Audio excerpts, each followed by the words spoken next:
আপনারা কি জানেন আপনার ইউএসএ কলেজ অ্যাপ্লিকেশনের একটা ইম্পর্টেন্ট পার্ট হচ্ছে আপনার কমন অ্যাপের এসে। এই একটা এসে দিয়ে আপনি শুধুমাত্র অ্যাডমিশন অফিসারকে ইমপ্রেস করলেই হবে না, বরং তাদেরকে বোঝাতে হবে আপনার পার্সোনালিটি কেমন, আপনি স্টুডেন্ট হিসেবে কেমন। আসসালামু আলাইকুম এভরিওয়ান, আশা করছি সবাই অনেক ভালো আছেন। আমি মোহাম্মদ ফারহান হোসাইন, আমি বর্তমানে ইউম্যাস অ্যামহার্স্টে ইলেকট্রিক্যাল ইঞ্জিনিয়ারিং বিষয়ে পড়াশোনা করছি। আজকের এই ভিডিওটা হচ্ছে আমার third video of our study abroad series, এবং এই সিরিজের মধ্যে আমি মূলত আপনার স্টাডি অ্যাব্রড নিয়ে যত ধরনের ইনফরমেশন দরকার, যত ধরনের স্টেপস আপনার নিতে হবে, সবগুলো স্টেপ বাই স্টেপ গাইডলাইন দিয়ে যাচ্ছি। এবং পরবর্তীতে আরও বেশ কিছু ভিডিও আসবে। আমার গত ভিডিওতে আমরা কথা বলেছিলাম কিভাবে আপনি একটা ভালো অ্যাসিটি স্কোর ম্যানেজ করতে পারবেন, এবং আজকের এই ভিডিওতে আমরা কথা বলবো আপনার অ্যাপ্লিকেশনের একটা মেইন অংশ নিয়ে, যেটা হচ্ছে আপনার কমন অ্যাপ এসে। ঠিক আছে, সো এখানে আমরা আজকে কথা বলবো আপনি কিভাবে প্রথমত একটা ভালো এসে আপনি লিখতে পারবেন, এবং কোন কোন মিস্টেকসগুলো আপনি অ্যাভয়েড করে যেতে হবে যাতে আপনি একটা ভালো এসে ড্রাফট আউট করতে পারেন। So without any further do, let's start the video. আমি যখন আমার নিজের এসে লিখতে যাচ্ছিলাম, তখন আসলে আমার মাথায় অনেক জিনিস ঘুরপাক খাচ্ছিল যে আসলে কি লিখবো, কি নিয়ে লিখবো, এবং মোস্ট ইম্পর্টেন্টলি কিভাবে আসলে লিখবো। তারপর after watching hundreds of videos online একটা জিনিস ফিগার আউট করতে পারলাম, সেটা হচ্ছে কমন অ্যাপ এসে হলো মূলত একটা স্টোরি, সেটা হচ্ছে আপনার ইউনিক স্টোরি। আর আজকের এই ভিডিওতে আমি আপনাদের সাথে এমন 5টা টিপস শেয়ার করব যেগুলো আপনার এসেকে অবশ্যই নেক্সট লেভেলে নিয়ে যেতে হেল্প করবে। তাই ভিডিওটা লাস্ট পর্যন্ত দেখবেন, এবং আমি ভিডিওর মাঝখানে কিছু ইন্টারেস্টিং টিপস শেয়ার করব যেগুলো অবশ্যই আপনাকে অনেক বেশি হেল্প করবে যখন আপনি স্টার্ট করবেন এসেটা লেখা।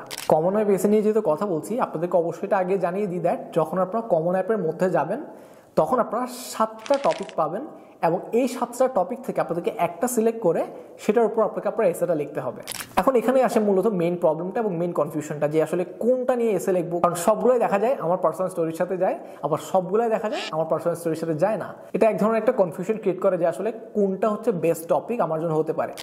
সো এটার ক্ষেত্রে আমি আপনাদেরকে যেটা হাইলি সাজেস্ট করবো সেটা হচ্ছে দ্যাট আপনারা প্রথমত এমন একটা টপিক সিলেক্ট করেন যেটা মূলত আপনার সাথে যায়, বা যেটা আপনার পুরো অ্যাক্টিভিটি বা আপনার পুরো স্টুডেন্ট লাইফকে বা আপনার অ্যাচিভমেন্টসগুলোকে রিফ্লেক্ট করে। এখন আপনারা সেটা কীভাবে বুঝবেন, সেটার জন্য আপনারা যেটা করতে পারেন সেটা হচ্ছে আপনার ঠান্ডা মাথায় একটা খালি পেজ নিয়ে বসবেন, জাস্ট একটা হোয়াইট পেজ নিয়ে বসবেন, এবং তারপর সেখানে আপনার মাথায় যতগুলো আইডিয়াস আসে, বা আপনি আপনার স্টুডেন্ট লাইফে এমন এমন আসলে কী কাজ করেছেন, বা আপনার মানে কী করতে পছন্দ, বা আপনি কোন জিনিসটার জন্য আপনার প্রোফাইলটাকে আপনি ইউনিক মনে করেন, এইসব জিনিসগুলো আপনি সব লিস্ট আউট করবেন। আপনাকে কোনোভাবে অর্গানাইজড হতে হবে না, just deep dive and right all the things that comes in your mind. And যখনই আপনি সবগুলো আইডিয়াস বা আপনার সবগুলো অ্যাচিভমেন্টস যেটাই বলেন, আপনি যখনই সেগুলো পেন অ্যান্ড পেপার নিয়ে লিখে ফেলবেন, তখন আপনি দেখবেন একটা স্ট্রাকচার মোটামুটি রেডি হচ্ছে আপনার। তারপর আপনি যেটা করবেন, আপনি খুব ঠান্ডা মাথায় সবগুলো প্রম্পটগুলো পড়বেন, যে 7টা প্রম্পটের কথা বলেছিলাম, ওই 7টা প্রম্পট পড়ার পর আপনি তারপর রিয়েলাইজ করবেন যে আসলে কোনটা আপনার জন্য কারেক্ট টপিক। ঠিক আছে, এবং তারপরে আপনি টপিক যে কোনো একটা টপিক সিলেক্ট করবেন। সিলেক্ট করার পর আপনি যে মাইন্ড ম্যাপটা ক্রিয়েট করেছিলেন প্রথমেই, সেই মাইন্ড ম্যাপ নিয়ে আপনি একটা সুন্দর করে একটা স্টোরি বিল্ড করার ট্রাই করবেন। কমন অ্যাপের এসের টপিকটা কিন্তু আপনার পার্সোনালিটি শোকেস করে, তাই আপনাকে এই ক্ষেত্রে কিন্তু একটু স্মার্ট হতে হবে। অনেক স্টুডেন্ট এখানে কনফিউজ হয় যে আসলে কি লিখবো, আমার লাইফে তো কোনো এক্সট্রা অর্ডিনারি জিনিসই হয়নি। এটা সবচেয়ে কমন একটা প্রবলেম, তাই এটা নিয়ে ভাবার অত বেশি দরকার নাই। আপনি যেটা করবেন, আপনি ফোকাস করবেন যে কিভাবে আপনি আপনার এসেটাকে বা আপনি আপনার স্টোরিটাকে ইউনিক করতে পারেন, সেটা আপনাকে আরও বেশি হেল্প করবে। এখানে কিন্তু এমন কোনো রিকোয়ারমেন্ট নাই যে আপনার এসেটাকে একদম লাইফ চেঞ্জিং এসে হতে হবে। ঠিক আছে, এখানে একটা জিনিসই ম্যাটার করে, সেটা হচ্ছে আপনার স্টোরিটা কতটুকু ইউনিক। ধরেন আপনার প্যাশন হচ্ছে গার্ডেনিং করা, ঠিক আছে, এখন আপনি জাস্ট সিম্পলি লিখে দিলে হবে না যে আপনি গার্ডেনিং করতে পছন্দ করেন। আপনাকে এটার মধ্যে একটা স্টোরি ফাইন্ড আউট করতে হবে যে কীভাবে, মনে করেন আমি ধরেন আপনার একটা সহজ একটা এক্সাম্পল দিই, সেটা হচ্ছে যে আপনি আসলে কীভাবে আপনার গার্ডেনিংয়ের জন্য আপনার যে প্যাশনটা এটা কীভাবে আসলো, এবং এটা আসার পর আপনি হয়তো কোনো একটা দিন কোনো একটা সময় গার্ডেনিং নিয়ে যে কোনো একটা টপিকে আপনি একটা প্রবলেম ফেস করেছেন, এবং সেখানে আপনি আসলে এই সিচুয়েশনে কীভাবে হ্যান্ডেল করেছেন, কি কি জিনিস ইউজ করে আপনি প্রবলেমটা সলভ করেছেন, এটা নিয়ে মূলত একটা স্টোরি হতে পারে যদি আপনি সঠিকভাবে জিনিসটা বিল্ড করতে পারেন। আচ্ছা, আরও একটা এক্সাম্পল দিই। ধরেন আপনি প্রতিদিন আপনার ছোট ভাই কিংবা ছোট বোনকে পড়াশোনায় হেল্প করেন, এটাও কিন্তু একটা দারুণ টপিক হতে পারে যদি আপনি সঠিকভাবে দেখাতে পারেন যে এটা করার মাধ্যমে আপনি আপনার লিডারশিপ স্কিলস কিংবা এমপ্যাথি বিল্ড করতে পেরেছেন। সো এই জিনিসগুলো আসলে ম্যাটার করে যে আপনি কোন জিনিসটা কিভাবে আসলে দেখাচ্ছেন। সবসময় এটা মাথায় রাখবেন দ্যাট অ্যাডমিশন অফিসাররা কিন্তু সবসময় থাউজেন্ডস অফ এসে পড়ে, এবং সেখান থেকে তাদেরকে ইউনিক যে এসেগুলো আছে বা একটু এক্সট্রাঅর্ডিনারি যেসব এসেগুলো আছে সেগুলো তাদেরকে ফাইন্ড আউট করতে হয়। সো এখন আপনি যদি একটা এসে যদি লিখে ফেলেন নর্মালি এবং সেটা যদি আসলে কোনো ধরনের ইম্প্যাক্ট না ক্রিয়েট করে বা তাদেরকে আসলে ভিজুয়ালাইজ করতে হেল্প না করে, তাহলে কিন্তু জিনিসটা আপনার এসেটা কিন্তু অ্যাকসেপ্টেড হবে না। তাই আমি আপনাকে আবারও বলবো, একটু ভাবেন অ্যান্ড একটু ফাইন্ড আউট করার ট্রাই করেন আপনার লাইফে এমন কোন ইভেন্টটা হয়েছে বা এমন কোন জিনিসটা আসলে আপনি করতে পছন্দ করেন যেটা আপনাকে ডিফাইন করে, যেটা আপনার স্টোরিটাকে ডিফাইন করবে। সেকেন্ড যে পয়েন্টটা যেটা আপনাকে অবশ্যই মাথায় রাখতে হবে সেটা হচ্ছে answering the prompt clearly. Common app এসে আর আপনি যে প্রম্পট অ্যান্সার করছেন সেটা যদি রেলিভেন্ট না হয়, আপনার এসেটা খুব উইক মনে হবে। আপনাকে প্রথমে বুঝতে হবে দ্যাট এই এসেটা এক্স্যাক্টলি কি জানতে চাচ্ছে আমার থেকে। ধরেন একটা এক্সাম্পল দিই, আপনার প্রম্পটটা আপনাকে বলেছে that describe the challenges you faced and how did you overcome it. আপনি প্রথমে একটা সুন্দর করে বিল্ড আপ করবেন, একটা সিচুয়েশন, একটা প্লট, তারপর আপনি যে চ্যালেঞ্জটা ফেস করেছেন সেটাকে ডিসক্রাইব করেন। তারপর আপনি যেটা ডিসক্রাইব করবেন যে কিভাবে আসলে আপনি কোন কোন স্টেপসের মাধ্যমে আপনি সেই প্রবলেমটা সলভ করেছেন, তাহলে মূলত আপনার এসেটা একটা প্রপার মিনিং পাবে। অ্যান্ড মোস্ট ইম্পর্টেন্টলি তারপর আপনি যেটা করবেন সেটা হচ্ছে এই পুরো প্রসেসটা বা পুরো আপনার এক্সপিরিয়েন্সটা, জিনিসটার যে চ্যালেঞ্জটা ওভারকাম করার, এটা আপনার পার্সোনালিটিতে কী ধরনের চেঞ্জ আনছে বা কী ধরনের ইম্প্যাক্ট আপনার উপর ফেলছে অ্যাজ আ ইন্ডিভিজুয়াল, সেটা আপনি ডিসক্রাইব করবেন। প্রবলেম হয়ে যায় তখন যখন আসলে স্টুডেন্টরা করে কি, বিভিন্ন ধরনের ইররিলেভেন্ট জিনিস এসের মধ্যে নিয়ে এসে সেটাকে আরও কমপ্লিকেটেড করে ফেলে। ঠিক আছে, এই জিনিসটা আপনি মাথায় রাখেন দেন, আপনার এসেটা কিন্তু আরেকজন মানুষই পড়বে। ঠিক আছে, সো আপনি যদি যখন একটা এসে আপনি লিখছেন, চেষ্টা করেন দ্যাট টু দি পয়েন্ট থাকা and like stop beating around the Bush. মানে আপনি এক কথাকে যদি আপনি বারবার ঘুরিয়ে পেঁচিয়ে বলেন, তারা কিন্তু আপনার থেকে অনেক বেশি স্মার্ট যারা এসেগুলো পড়বে। সো তারা কিন্তু আসলে ব্যাপারটা খুব সহজে ধরে ফেলবে দ্যাট আপনি একই কথা বারবার বলছেন। So rather than trying to like mention the thing that you have mention before, চেষ্টা করেন নতুন কিছু ইনপুট করার যেটা আপনি আপনার প্রোফাইলে ইনপুট করেননি। আমি একটা জিনিস আপনাদেরকে হাইলি সাজেস্ট করবো, সেটা হচ্ছে প্রম্পটটা যখন আপনি অ্যানালাইসিস করবেন তখন আপনার কি ফ্রেসেসগুলোকে প্রথমত হাইলাইট করে ফেলবেন এবং হাইলাইট করে তারপর আসলে বোঝার চেষ্টা করবেন যে আসলে প্রম্পটটা কী জানতে চাচ্ছে এবং আপনি কীভাবে আসলে অ্যান্সার করলে জিনিসটা বেস্ট ওয়েতে অ্যান্সার করা যায়। কিন্তু আপনাকে অবশ্যই প্রথম স্টেপটা মাথায় রাখতে হবে, সেটা হচ্ছে আপনার মাইন্ড ম্যাপটা। মাইন্ড ম্যাপের উপর আপনি যত বেশি সময় দিবেন আপনার এসেটা তত বেশি ভালো হবে। সো আমি সবসময় স্টুডেন্টদেরকে এটাই সাজেস্ট করি দেয়, মানে আপনি যদি 1 ঘন্টা একটা এসে লেখার প্ল্যান করেন তাহলে কিন্তু সেটা কোনোভাবেই সম্ভব না। আপনাকে মিনিমাম একটা সময় আপনার মাইন্ড ম্যাপে দিতে হবে এবং আপনি যত বেশি সময় আপনার মাইন্ড ম্যাপ ক্রিয়েট করার মধ্যে দিবেন আপনার এসেটা তত বেশি ভালো হবে।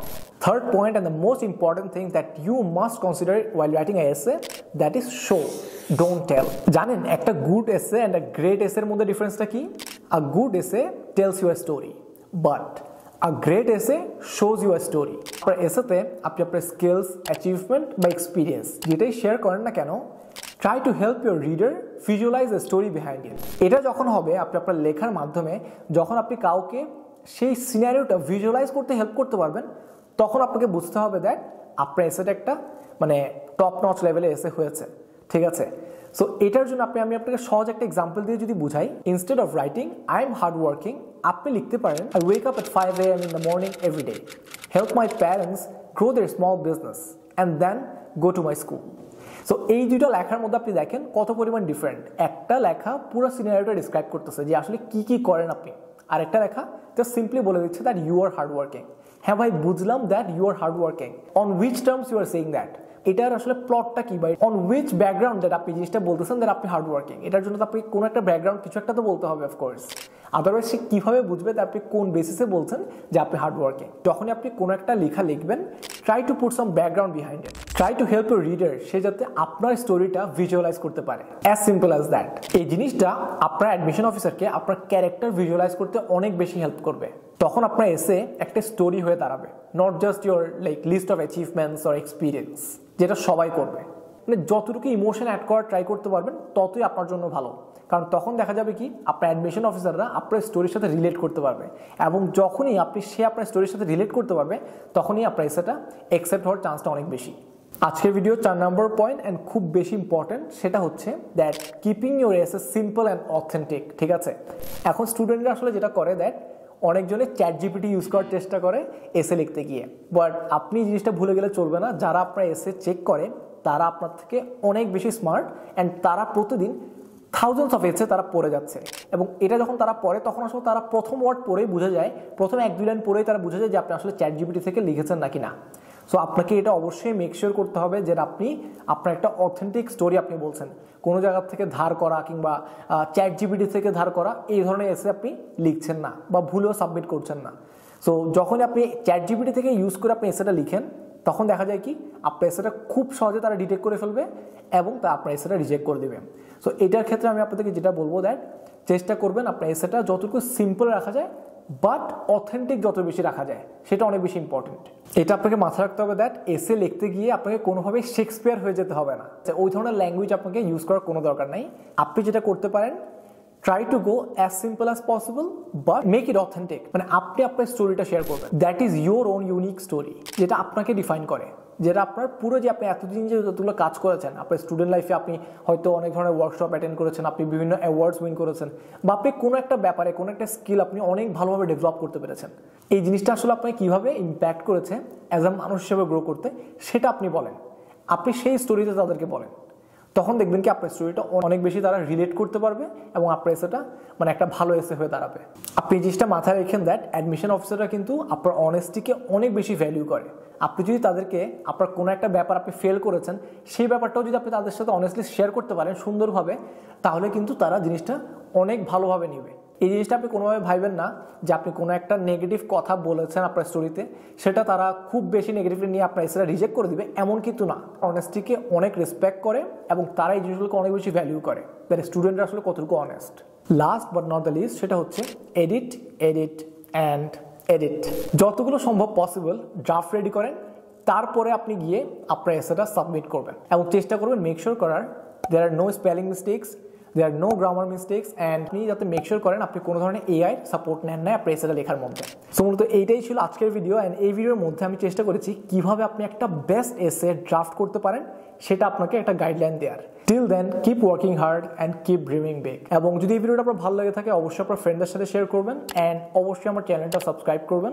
দেখা হবে অন্য কোনো ভিডিওতে, কথা হবে অন্য কোনো বিষয়ে। আসসালামু আলাইকুম।